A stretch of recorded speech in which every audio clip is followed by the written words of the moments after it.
வரிகளை கொண்ட திருச்செந்தூர் தலத்திற்குரிய கவச பாடலை முதலாய் எழுதி முடித்தார். மேலும் இப்பாடலை படிக்கும் ஒவ்வொருவரும் கந்தனை கண்ணார கண்டு உளமாற உணர்ந்து தங்களது வாழ்வில் உயர வேண்டும் என்பதற்காகவே பல மந்திர வார்த்தைகளை இக்கவசத்தில் எழுதியுள்ளார்.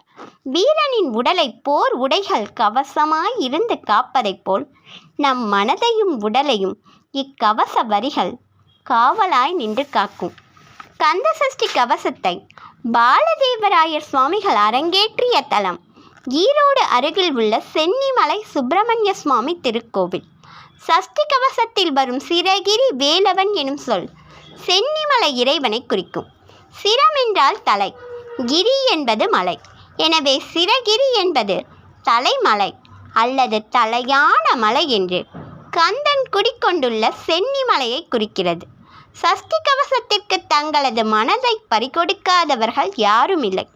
அனுதினமும் இந்த கவசத்தை ஓதி முருகனை நினைந்து வணங்கி வர தீவினைகள் அகலும், தீராத கடனும் தீரும், திடுக்கிட்டு பயப்படுகிறவர்களின் மனம் தெளிவடையும், எண்ணிய எண்ணமெல்லாம் ஈடேறும்.